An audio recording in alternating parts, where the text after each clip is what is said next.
সবাইকে স্বাগত জানাচ্ছি বিডি ভিউজে। আপনাদের সাথে আছি আমি সুস্মিতা দাস। ফিলিস্তিনের গাজা উপত্যকায় যুদ্ধবিরতি চুক্তির পর ইসরায়েলি প্রধানমন্ত্রী বেঞ্জামিন নেতানিয়াহুর আরও নাজুক চেহারা ধরা দিয়েছে। স্পষ্ট হয়েছে বৈশ্বিক চাপ, ঘরোয়া অস্থিতিশীলতা এবং প্রতিরোধ অক্ষের হামলার মুখে নেতানিয়াহুর সামনে যুদ্ধ বন্ধ করে গাজা থেকে সেনা সরিয়ে নেওয়ার বিকল্প ছিল না। এজন্য তিনি মার্কিন প্রেসিডেন্ট ডোনাল্ড ট্রাম্পের সহায়তার জন্য মরিয়া ছিলেন, যেমনটা অনুমেয় ছিল। এই যুদ্ধবিরতির মাধ্যমে নিজের অবস্থান আরও সুসংহত করেছে ফিলিস্তিনি প্রতিরোধ আন্দোলন হামাস। যুদ্ধবিরতি চূড়ান্ত করা এবং বন্দি বিনিময়কে ঘিরে যে ঘটনাগুলো ঘটেছে তাতে হামাসের দাপুটে অবস্থান বিশ্বকে নতুন করে বিস্মিত করেছে।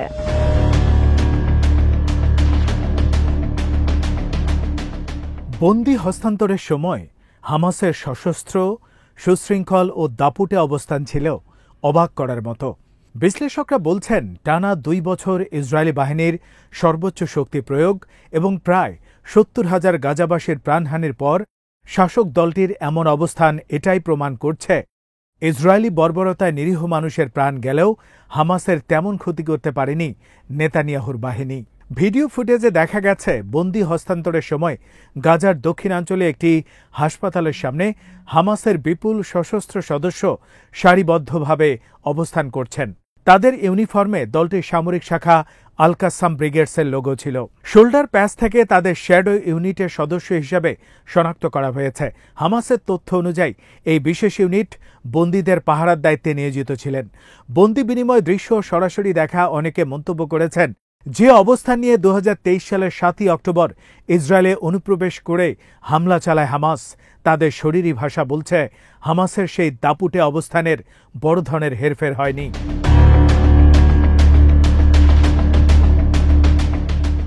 বন্দি হস্তান্তর অনুষ্ঠানে হামাসের সশস্ত্র উপস্থিতি এবং ইসরায়েলি বাহিনী সরে যাওয়ার পর উপত্যকার শৃঙ্খলা রক্ষায় হামাসের সশস্ত্র দায়িত্ব পালন দেখে অনেকের মনে প্রশ্ন তৈরি হয়, ট্রাম্পের পরিকল্পনায় যেমনটা বলা হয়েছে সে অনুযায়ী হামাস কি তাহলে অস্ত্র ছাড়ছে না? বন্দি হস্তান্তরের দিন এর উত্তর মিলেছে। খবরে বলা হয়, গাজার শাসন ব্যবস্থা থেকে আপাতত দূরে থাকলেও অস্ত্র ছাড়বে না হামাস। আইন শৃঙ্খলা বজায় রাখার স্বার্থে হামাসের হাতে অস্ত্র রাখার বিষয়টি আমরা মেনে নিয়েছি।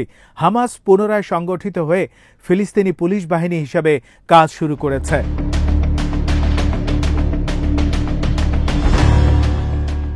যুদ্ধবন্ধের 20 দফা প্রস্তাবের বাইরে হামাসের এই শর্তে রাজি হয়েছেন মার্কিন প্রেসিডেন্ট ডোনাল্ড ট্রাম্পও। ইসরায়েলে আসার পথে এয়ারফোর্স ওয়ানের সংবাদ সম্মেলনে সেটি স্পষ্ট করে ট্রাম্প বলেন, যুদ্ধবিধ্বস্ত অঞ্চলটিতে হামাস কতদিন সশস্ত্র থাকবে এমন প্রশ্নের জবাবে ট্রাম্প বলেন, আমরা তাদের কিছু সময়ের জন্য অনুমতি দিয়েছি। আপনাকে বুঝতে হবে, তারা প্রায় 60,000 মানুষ হারিয়েছে। যুক্তরাষ্ট্র চায় গাজার বাসিন্দারা যেন নিরাপদে ঘরে ফিরতে পারে এবং পুনর্গঠন শুরু করতে পারে। তিনি গাজাকে আক্ষরিক অর্থেই ধ্বংসপ্রাপ্ত অঞ্চল হিসেবে বর্ণনা করে সতর্ক করে বলেন, মানুষ ফিরতে শুরু করলে অনেক ভয়াবহ ঘটনা ঘটতে পারে, তাই তারা সশস্ত্র থেকে শৃঙ্খলা বিধান করবেন।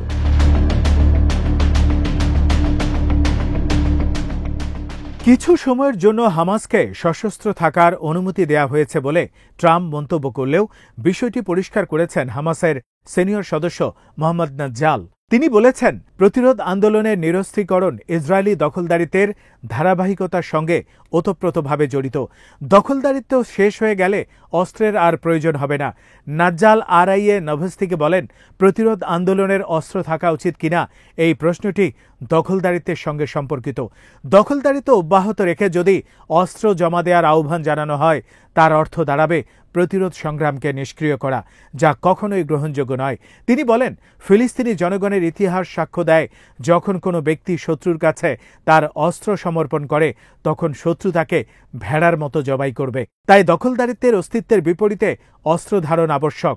যখন দখলদারিত্বের অবসান হবে তখন আর অস্ত্রের কোনো প্রয়োজন থাকবে না।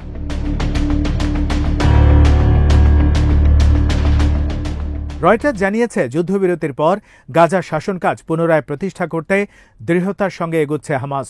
যুদ্ধবিরতি শুরু হওয়ার পর বৃহস্পতিবার পর্যন্ত ইসরায়েল সমর্থিত বিভিন্ন গোষ্ঠীর বিরুদ্ধে অভিযান চালিয়ে অন্তত 33 জনকে নির্মূল করেছে সংগঠনটি। নিহত ব্যক্তিরা হামাসের কর্তৃত্বকে চ্যালেঞ্জ জানিয়ে আসছিলেন। খবরে বলা হয়, যুদ্ধ চলাকালীন হামাসের নিয়ন্ত্রণ চ্যালেঞ্জ করতে শুরু করেছিল বিভিন্ন গোষ্ঠী। গাজা সিটির এক নিরাপত্তা কর্মকর্তা রয়টার্সকে জানান, যুদ্ধবিরতির পর হামাস বাহিনী ৩৩ জনকে নির্মূল করেছে। সংঘর্ষে হামাসেরও ৬ কর্মী নিহত হয়েছেন। নিহত বিদ্রোহীদের সবার পরিচয় প্রকাশ করা না হলেও জানা গেছে তারা ইসরায়েলের সমর্থনপুষ্ট ছিলেন। এর পাশাপাশি রাফা অঞ্চলে সক্রিয় হামাস বিরোধী নেতা ইয়াসির আবু শাবাবের বিরুদ্ধে অভিযান চলছে। গাজার ওই নিরাপত্তা কর্মকর্তা বলেন, হামাস আবু শাবাবের ডান হাতকে নির্মূল করেছে এবং আবু শাবাবকে নির্মূলের প্রচেষ্টা চলছে। হামাস তাকে ইসরায়েলের একনিষ্ঠ সহযোগী বলে অভিহিত করেছে।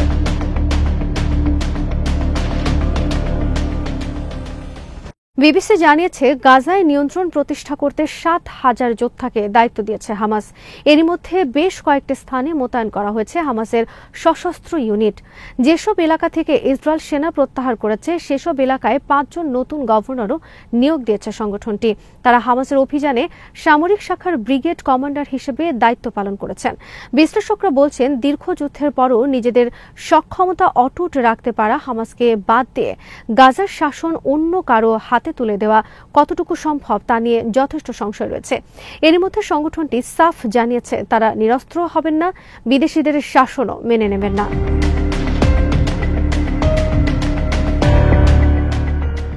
যুদ্ধবিরতি শুরুর পর হামাস তাদের দৃঢ় অবস্থান জানান দিয়ে এক বিবৃতি দিয়েছে। এতে বলা হয়, ২ বছর ধরে অব্যাহত বোমাবর্ষণ, ধ্বংসযজ্ঞ ও গণহত্যার পরও ইসরায়েল তাদের বন্দীদের শক্তি প্রয়োগ করে উদ্ধার করতে ব্যর্থ হয়েছে এবং শেষ পর্যন্ত প্রতিরোধ আন্দোলনের শর্ত মেনে নিতে বাধ্য হয়েছে। বিবৃতিতে বলা হয়েছে, যতক্ষণ না শেষ ফিলিস্তিনি বন্দী নতুন নাৎসিদের কারাগার থেকে মুক্ত হয় এবং আমাদের ভূমি ও পবিত্র স্থানগুলো থেকে দখলদারদের সরিয়ে দেয়া হয়, ফিলিস্তিনি জনগণ ততক্ষণ বিশ্রাম নেবে না।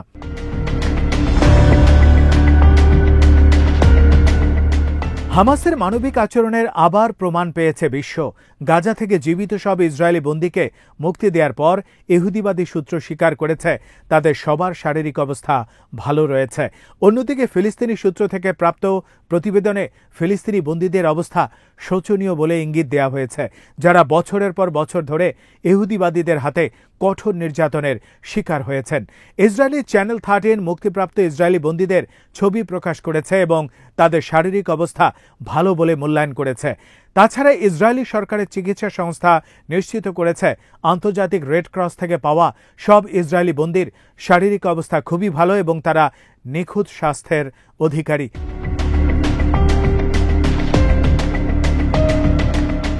ইসরায়েলি বন্দীদের স্বাস্থ্যের উন্নতি এমন এক সময় ঘটেছে যখন মুক্তির আগে ফিলিস্তিনি বন্দীদের সঙ্গে ইসরায়েলের অমানবিক ও উন্মাদ আচরণে মর্মান্তিক ভিডিও সোশ্যাল মিডিয়ায় প্রকাশিত হয়েছে। এই ভিডিওগুলোতে ফিলিস্তিনি বন্দীরা চোখ হাত বন্ধ অবস্থায় পিঠ বাঁকিয়ে হাঁটছেন। মুক্তি পাওয়া ফিলিস্তিনি বন্দীরা বর্ণনা করেছেন তারা কারাগারে নয়, কসাইখানায় ছিলেন।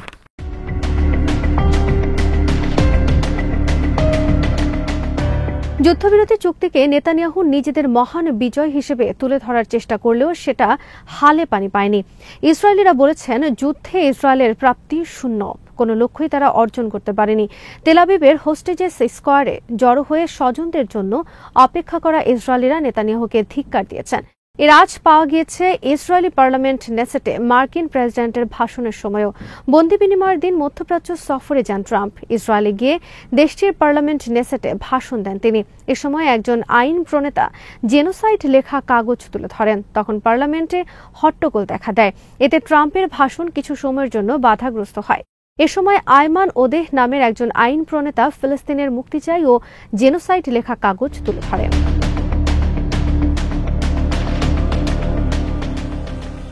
নেসেটে ভাষণের পর মিশরের শার্ম আল শেখে শান্তি সম্মেলনে যোগ দেয় ট্রাম্প। সেখানে উপস্থিত ছিলেন ২৮টি দেশের শীর্ষ পর্যায়ের নেতারা। সম্মেলনে গাজায় যুদ্ধবিরতি নিয়ে একটি নথিতে সই করেন ডোনাল্ড ট্রাম্প। মিশরের president Abdel Fattah al Sisi, তুরস্কের প্রেসিডেন্ট রিসেপ তাইপ এরদোয়ান, কাতারের আমির শেখ Tamim bin Hamad al Thani সহ অন্য বিশ্ব নেতারা। বিশ্ব নেতাদের প্রশংসা করে ট্রাম্প বলেন, আমরা যা করেছি তা একেবারেই অনন্য এবং বিশেষ কিছু। তিনি বলেন, গাজায় যুদ্ধবিরতি একটি ঐতিহাসিক ঘটনা যা বিশ্ব চিরকাল মনে রাখবে।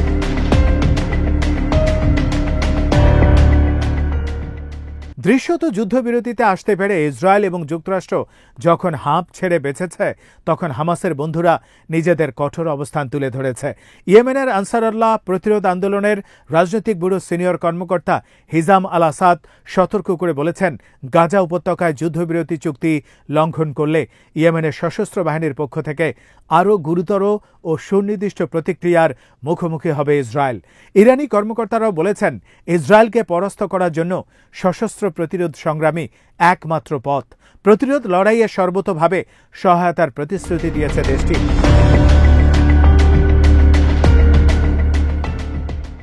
ইসরায়েলি সংবাদ মাধ্যম এবং কর্মকর্তারা স্বীকার করেছেন, গাজা যুদ্ধে ইসরায়েলি লক্ষ্যগুলো ব্যর্থ হয়েছে।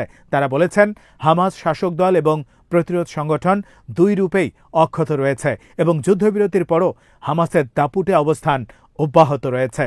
ইয়েদিওথ আহরনাত পত্রিকায় ফিলিস্তিনি বিষয়ক বিশ্লেষক আভি ইসারাক ইসরায়েলি চ্যানেল 12কে বলেছেন, ইসরায়েল সরকার 2 বছর আগে হামাসের শাসনকে উৎখাত করা যে প্রাথমিক লক্ষ্য নির্ধারণ করেছিল তা অর্জিত হয়নি। দলটি গাজার শাসক কর্তৃপক্ষ হিসেবে টিকে রয়েছে।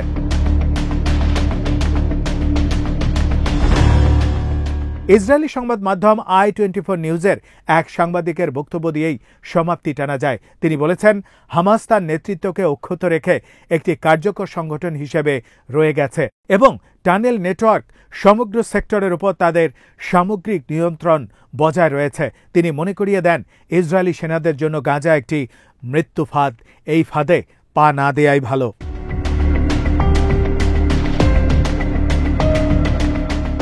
আজ এখানেই শেষ করছি। সবাই ভালো থাকুন, সুস্থ থাকুন আর দেখতে থাকুন বিডি ভিউজ। চ্যানেলটি ভালো লাগলে সাবস্ক্রাইব করুন, সংযুক্ত থাকুন আমাদের ফেসবুক পেজে।